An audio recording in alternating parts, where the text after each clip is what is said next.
Hey y'all, welcome to another episode of Art, Mind, and Soul. I'm here with another very special guest. If you could just introduce yourself and give us a bit of background about you. Okay. So my name is Megan. Megan Rizzo is my full name. Daisy is my artist name, which I took on in like 2015, but it's actually my middle name, so it's still Okay. technically. I like to separate the two if I can. But I'm originally from Detroit, Michigan, born and raised there, and now I currently live in San Francisco Bay Area. Wow. I've been Okay. here for about almost 2 years now. Almost 2 years now. So I got my undergrad in psychology, and I got a master's in art therapy. Um, I got to practice art therapy for 2 years at a substance abuse facility, and I actually came out here because I was doing freelance illustrating back at home for it was like a hobby almost, and Yeah. where I was like picking up jobs here and there. And then when we moved here, I decided to take this route and try it out and see can I commit to being a illustrator and or graphic design, because these are all things I've taken throughout my journey in college as well. I took a lot of art classes, took a lot of graphic design classes, because art's always something I always did. So I've been doing art since I was a kid. And so I decided to pursue that out here, and that's what I'm doing now. So, yeah. Okay. A Nice. little So are introduction, mixed. yeah, no, thank you. Yeah, that's a lot of interesting things. So are you currently practicing art therapy where you are right now? I'm not practicing art therapy out here. When I first got here, it was not necessarily, it was hard to find places I wanted to be. I think that was the hard part. A lot of the places that were looking for art therapists were like geriatric positions and senior citizen homes, which is not necessarily my population of choice. I Mm-hmm. came from a background working with substance abuse users, which I preferred, and I have worked with geriatric and senior centers and things like that, but it wasn't my favorite. I do enjoy working with the substance abuse community. Mm-hmm. Um, I also work with cancer patients too, but for some reason the substance abuse and homeless population was my favorite. I think those people were very interesting. They always had stories to tell, and I feel like their I guess I don't know, potential to growth, or the growth was very easy to see. Mm-hmm. So as art therapists, that's my favorite part, and it was very easy to see in that population. So I think that's why I like that one the most. But I don't practice it out here as much. But I think it's also because I got focused on the Illustrator Mm-hmm. side, and I can always come back. I have a master's in it, and that's why I keep telling myself I'll just go back to it. It's okay. Yeah, Um, definitely. yeah, just trying something different for now. Can always go Hmm. back. Yeah. Okay. Well, when did you first fall in love with art? The beginning, I've always loved art. My mom's an artist, and as a kid, everybody says the thing they want to do when they're kids. I always wanted to be like an artist slash ballerina slash veterinarian, and the artist thing tended to stick. Visual art is what I kind of was drawn to, so I've always had a passion for it, and I think when I went to college, I was like, I need to figure out some kind of way to do this forever. And Mhm. that's kind of how I made my college choice. I actually went to school for architecture originally because I was trying to make a practical career out of art. And then I changed to psychology. Um, Okay. and once you graduate psychology, I was like, okay, I got to figure out what to do now because Right. with a psychology degree. Um, and then that's where art therapy came in to play. Okay. All right. So, what pieces of your personality would you say show up in your work? Ooh, good question. I think the most common, portion of me that comes out, it's always my emotions. Tired is something common you see in a lot of my work. It's just very sleepy drawings. Mhm. But and I think my attributes of being a Black woman always show up in my work. Especially in the early days, I did a lot of work that focused on how taking care of my own hair, because I was like I was like a solid natural at that point, and I was like kind of trying out, Bantu knots, and was buying different products and learning different routines. So a lot of my work kind of reflected that experience, and it still does to this day, but I think it's more so about just the highlighting women as a whole, or Black women as a whole. But versus before, I think it was very specific, because I was like drawing pictures of like literally day-to-day things, as far as like doing laundry, like I said, watching TV, basic things. It was more like when it first started, it was more like a journal. I use it sometimes to like manifest things. So if I wanted something, I drew myself in it, as a way to kind of like picturing myself in that form already. Mm-hmm. It's hard to pinpoint one. It's a lot of things.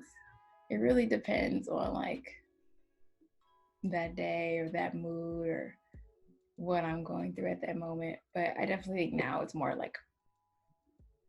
artistic than it is just a journal. How do you feel being a Black woman affects the impact of your work? That is my work, honestly. I think if I wasn't a Black woman, the work wouldn't be that at all. I would draw something completely different and have completely different views on things. That's for sure. Which is funny when I had that conversation with people about whether people see color or not, and I think about that all the time, like how if you don't see color, then it invalidates my whole existence. And like my artwork would not be the same if I was Black. So it's a big portion of it. It's all of it, honestly. So what does it mean to you to be a Black artist? I struggle with that too. I want to be identified. Yes, I'm a Black artist, but at the same time, I want to be identified as an artist too. Like, I feel like when people say Black artist, it puts me in a separate category from any other artist. And I don't think that category isn't ranked as high as others, which it should be for sure. And I like go back and forth with it all the time. Like, I am a Black artist because that defines my work, yes. But I also want to be known as an artist, You want to be identified as an artist because you are an artist, right? Being Black is a bonus, right? I'm also a Black artist, so my stuff is, reflects the person I am. But in the art world, when you say Black artist, it's almost as if it's like a secondary category. The way it's used, I think, from what I've seen. Does that make sense? I don't know if that makes sense. Yeah, it does. It's just a weird feeling I always get, and especially right now, because a lot of people were saying I'm looking for, like when people say Black artists to follow, I feel like still artists. Like, you should say these are some artists you should follow. That just happen to be Black. Yeah, and I think it just puts them in like a different category than artists as a whole. We're all artists, right? And I feel like my work should be appreciated just as much as any other artist. I don't know. These are good questions. I'm struggling with it. Good. I'm glad. I want to. I got to get to the good stuff. So we got to get some good questions. Yeah. Well, how would you say your ability to create affects your mental health and vice versa? If I don't get to draw for a long periods of time, it's almost as if like something is wrong. This part of me is missing. I haven't drawn in a long time. It's something I have to do almost.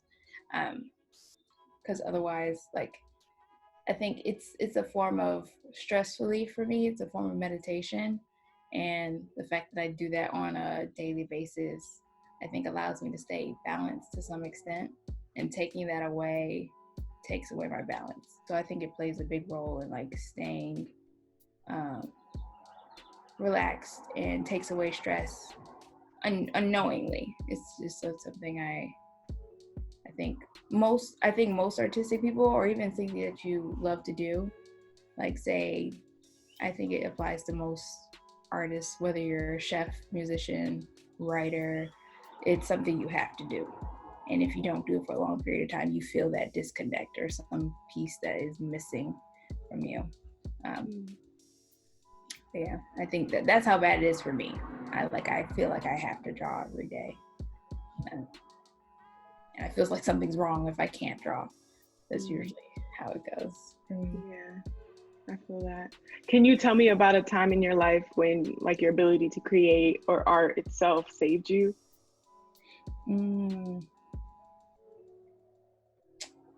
mean, I could talk about rent. That is definitely okay. Yeah. Since I moved here, rent is a lot higher than back in Michigan, and my husband doesn't work because he's in school, so we've used money from, we get refund checks from school and things like that, and I work as well. It's hard. The rent here is definitely an adjustment, and compared to back in Michigan, so it's been trying to figure that out, and I think we've gotten like to some kind of solid ground with it, but there was definitely points where you're like, are we gonna pay rent today, or we're gonna get, and that art money comes through at the last minute, or an illustration has came through at the last minute, and it worked out.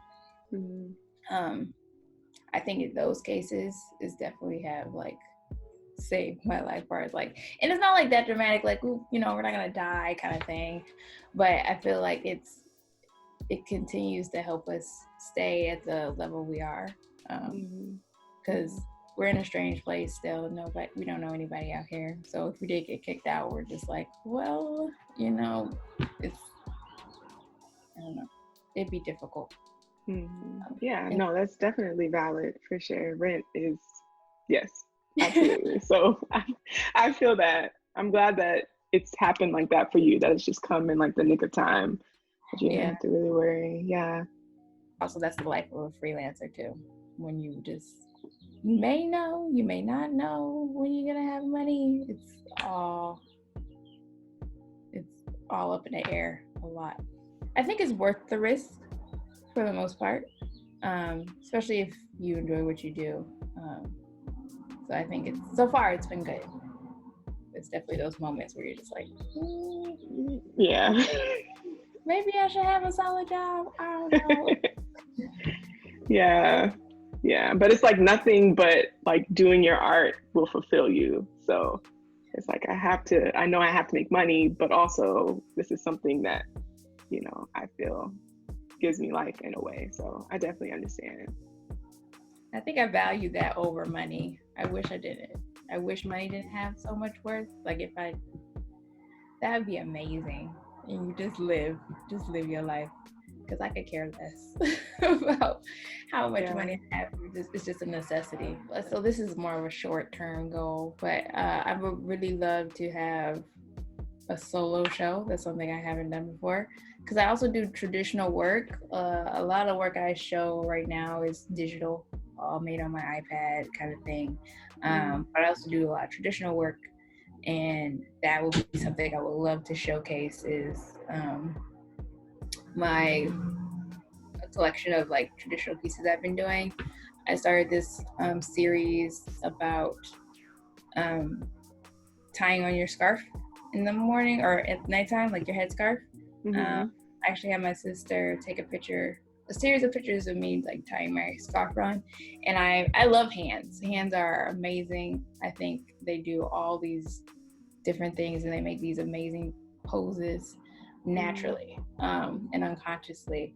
And same thing with like the idea of like how a lot of Black women, they put their hair on or put their hair up, and half the time you can't see what you're doing.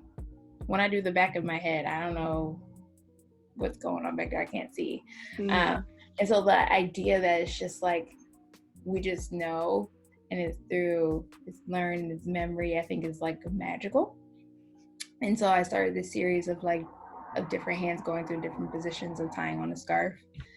I want to do another one with like hair braiding, because I think that's amazing. Ooh, yes. Like how fast they braid out. I can't braid fast. I can braid, but I can't braid fast. But I think the whole idea of just like going back and forth is, I don't know, I just find it very interesting, and I would love to do a show that kind of just like zooms in on that aspect, and that ability that we have, because I find it magical to me. This is the thought. You're like, I can't see the back of my head, but I can tie my scarf backwards. I don't need to look, nothing. Right. I can do it in 5 seconds. Like, it happens really fast. Like, I don't know. I think those qualities are overlooked, and I love noticing the small things, because I find them very important. But my traditional work does a lot of that, I think, more than my digital work.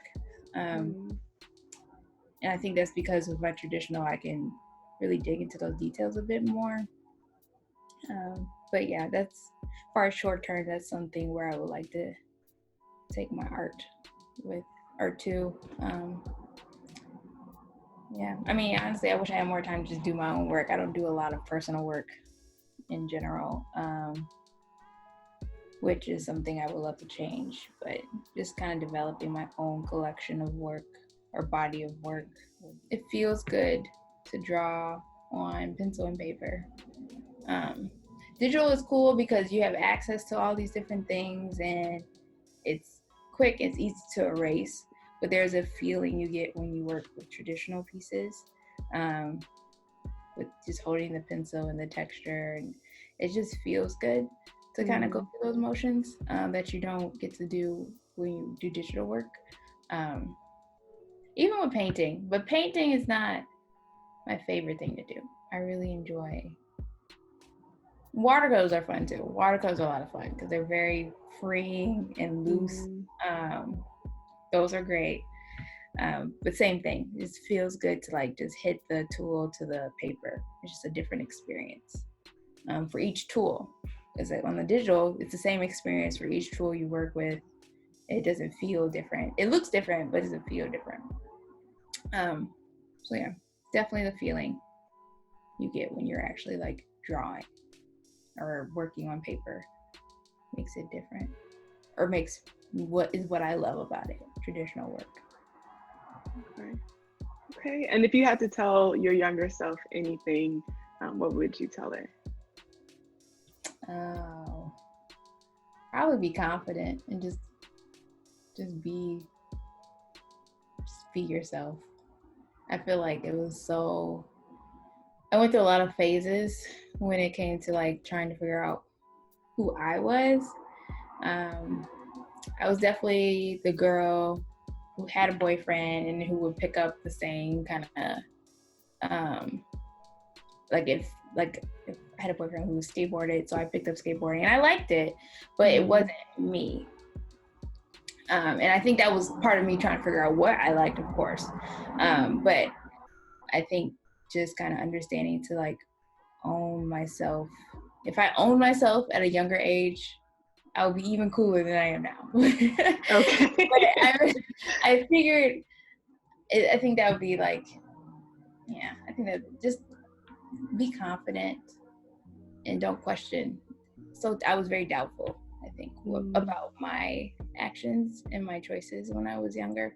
And I think having the ability to go through life with confidence is what helped me kind of go through certain experience I go through now. But at the same time, if I didn't do that, I wouldn't be here now. So I do appreciate the past. I mean, there's definitely experience I've probably been like, you're better off not going to do that, for sure. But I think overall, I think it was needed in order to like kind of make it here. And I could probably still tell that to myself now, just doubt yourself less and kind of own your ideas and your thoughts, really. And just like, if you think that's a good idea, try it. It's okay to try it. I think there was some fear of what other people thought. That's always been a fear too. I definitely think taking away that has changed how I kind of move through the world. Try to care less about what other people think of you, and do what you want to do. Yeah, that'd probably be the biggest thing. Second biggest thing, be confident. Second thing, do what you want to do. No matter what other people think, it doesn't matter. As we're like nearing the end of the episode, I just wanted to get like your self-care routine and things that you've been doing to kind of keep it together. I bought some like massage oil, and I've been trying to like rub my feet at night. I think I've noticed my feet. I think you have to notice where all your stress goes, and I think a lot of it is in my. I think some of it's in my back too, but that's harder to get to. But like trying to massage my legs, my feet before I go to bed has definitely helped me soothe a little bit, or soothe me a little bit. And like if I get a chance to go to bed early, that's something I always appreciate. Or just like getting to bed early. I don't have to go to sleep, but just like getting in the bed early and just like choosing not to do work until like 12 a.m., you know? So things like that, little things, is what I try to incorporate if I think about it. Or telling yourself it's okay to not do work. I think it's like my biggest one, because I'll work until forever. Over. Telling yourself it's okay to stop is my self-care for sure. And video games. Okay. All right. Woman after my own heart. I love that. Yes. Well, again, thank you for joining me. This has been really fun. Can you tell everyone where to find you, like your social media? You can find me on daisyillustrations.com. That's DAISY. Or Daisy Doodles on Instagram, and that's DAIZY. Okay. On Instagram. Just because it's complicated and people taking names, and I couldn't get my S in there, so Daisy Doodles for now. But yeah, that's where you can find me if you would like to purchase any stickers or prints or see my work. Yeah. Okay, well, thank you again. I can't thank you enough for joining me. I really appreciate it. Yes. No problem. We'll talk soon. Yes, bye.